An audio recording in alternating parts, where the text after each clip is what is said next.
Salut à toutes et à tous, c'est Rizura. Aujourd'hui, on se retrouve pour une nouvelle vidéo. Cette fois-ci pour le débrief du match entre le FC Barcelone à domicile contre Villarreal. Victoire 4 buts à 1. On va essayer d'analyser ça assez rapidement en plusieurs points. C'est parti. La première chose que je tiens à dire, c'est quel match de la Yamal en fait, je pense que c'est un des rares matchs où je me suis dit que il pouvait en claquer 4 ou 5 ou peut-être même plus. Vous voyez ce que je veux dire? Le mec, il a fait un match de fou. Maxi Star. Maxi Star, honnêtement, j'ai rien à dire sur lui. Il a fait un match top. Il est sorti au bout d'un moment, même il aurait peut-être pu en claquer un petit quatrième. Euh, Quel match, premier triplé. Il suffisait qu'on en parle un peu trop et puis voilà, c'est fait. Il claque son triplé. Enfin voilà, honnêtement, pour moi, c'est un 10 sur 10. Pour la Yamal, il n'y a rien à dire. Euh, Ensuite, qu'est-ce qu'on pourrait dire? De tête, je dirais comme ça, Pedri, qui fait une entrée de fou. Honnêtement, on avait la maîtrise au milieu de terrain, c'était clair. Enfin, je veux dire, Villarreal n'est pas venu avec des intentions clairement dominantes, ça c'est évident. Euh, mais l'entrée de Pedri, honnêtement, quand tu vois sa rentrée, tu te dis, mais c'est pas possible. Le mec est trop fort. C'est un monstre en fait. Enfin, on le sait, tu vois. Mais en plus d'être un magicien, c'est un monstre.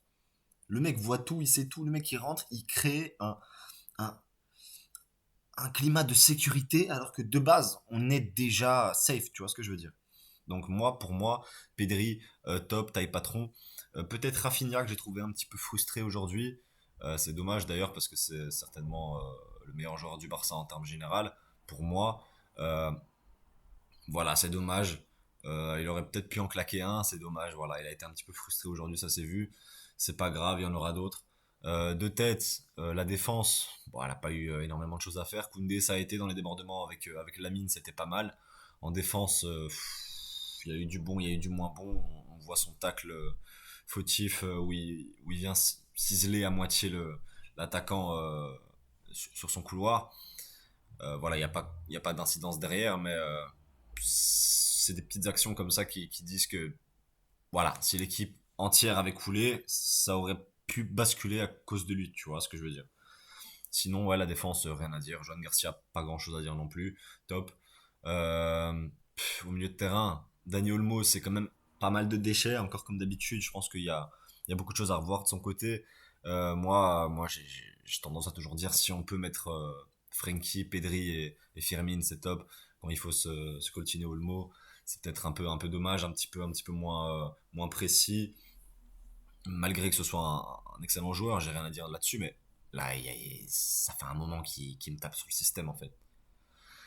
Et à part Olmo, Firmin, ouais, top match. Encore une fois, il stat pas, mais c'est un top match. Enfin, si, il stat, il met la passe D pour la mine au premier goal. Mais non, honnêtement, Firmin, j'aime beaucoup son intensité au milieu de terrain, surtout en tant que numéro 10.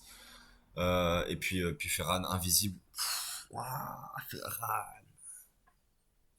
En fait, j'ai même pas envie de parler de Ferran, c'est compliqué. En fait, pendant un moment, je le descendais de fou, et puis il est remonté dans mon estime, et maintenant il redescend encore. Enfin, je veux dire, il est temps qu'on nous ramène un Roulian ou un Haaland. Je veux dire, je rêve pour Haaland, mais Roulian, ce serait vraiment incroyable. Ou un Harry Kane ou quelque chose comme ça, un truc qui frappe, tu vois. Parce que là, c'est compliqué.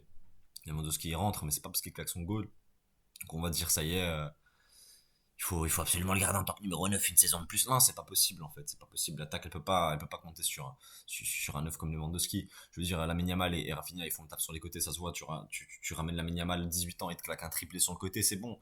Tu vois, tu te dis, l'attaque, elle est ok, mais il faut un 9. Il faut un 9, c'est obligé. C'est obligé. Et Lewandowski Ferran, c'est encore trop léger. Malgré le but de Lewandowski, je reste sur cette idée. À part ça, le contenu du match plutôt soft. C'était un match où on sentait la maîtrise complète du FC Barcelone.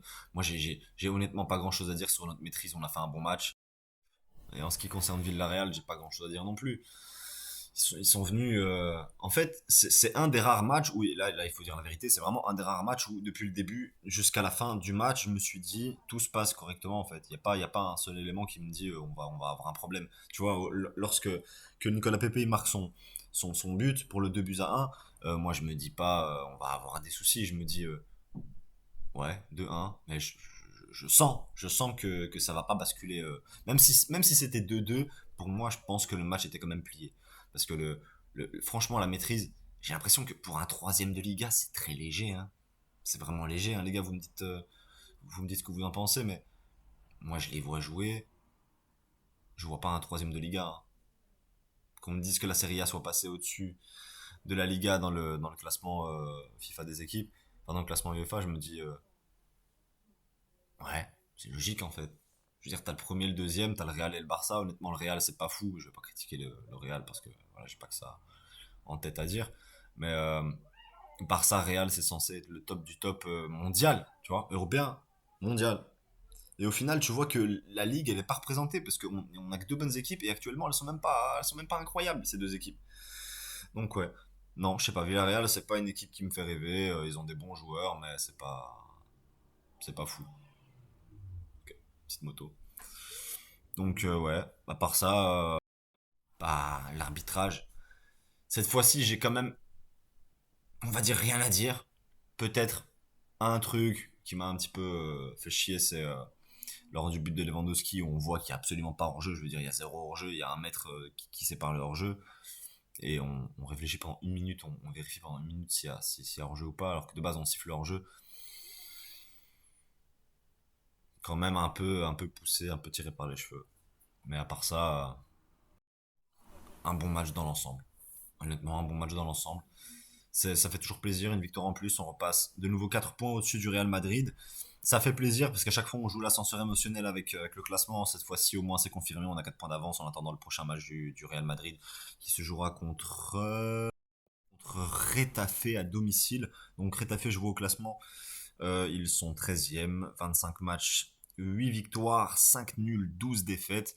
Bon, normalement, ça devrait repartir sur un point d'avance. Mais si on regarde par exemple les matchs du Barça à venir, on voit que à part l'Atlético en Coupe du Roi, on va aller chez l'Athletic Bilbao.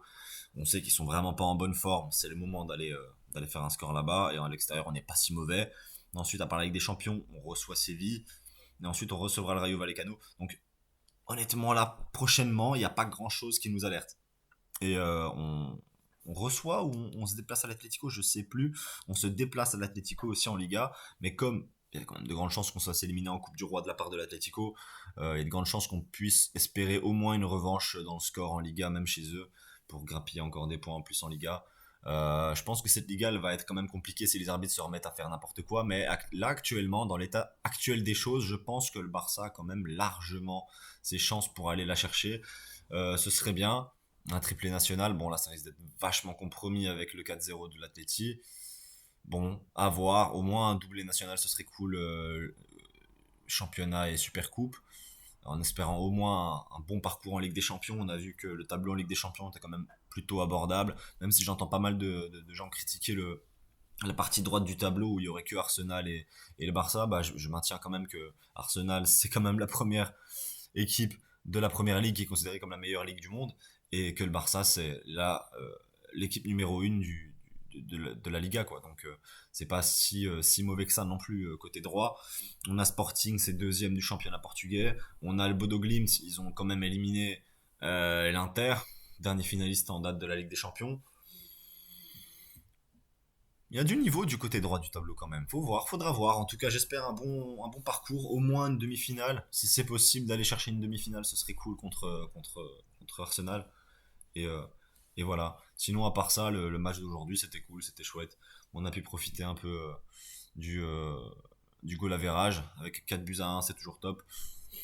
En tout cas, j'espère que ça vous a plu. En tout cas, si ça vous a pas plu, faites-le moi en commentaire. Vous regardez les vidéos, peut-être pas beaucoup, mais quand vous les regardez, vous écrivez pas de commentaires. Donc, un petit commentaire et le référencement et de préférence pour que je puisse m'améliorer en lisant les avis constructifs, négatifs comme positifs. Les gars, sur ce, je vous souhaite une agréable journée, soirée, comme vous voulez, selon l'heure à laquelle vous regardez cette vidéo. Et ciao, ciao.